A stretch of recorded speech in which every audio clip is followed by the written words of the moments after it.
अस्सलाम वालेकुम नाजरीन, JN न्यूज़ HD के साथ मैं हूं नाइला भट्टी। नजर डालते हैं आज की अहम खबरों पर। लाकी मारवत पुलिस चौकी खोजड़ी की हदूद में हवाई फायरिंग और मंशत जैसी लानत पर मुकम्मल पाबंदी आयद करते हुए बाकायदा तौर पर जुर्माना मुकर्रर कर दिया। सियासी समाजी शख्सियत मलिक शेरोज खान और थाना ककी के SHO एहसानुल्लाह खान की सरबराही में एक ग्रैंड जरगा मुनक्किद हुआ, जिसमें मीर कदस खान, रकीबुल्लाह, मौलाना वाहद, मौलाना मोहम्मद तैयब और आमीनुल्लाह समेत मुअज़्ज़िज़ीन इलाका ने कसीर तादाद में शिरकत की।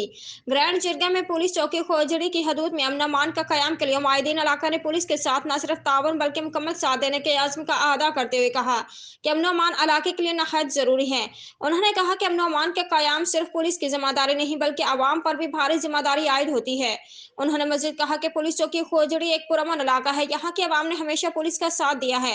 मशरान ने पुलिस चौकी खोजड़ी की हदूद में हवाई फायरिंग और मंशत जैसी लानत से नौजवान नस्ल को महफूज रखने के लिए मुकम्मल पाबंदी आयद करते हुए कहा कि अगर आज के बाद किसी ने भी हवाई फायरिंग या इलाके में मंशत फरोशी के मरतब पाए गए जिस पर भारी जुर्माना आयद होगा।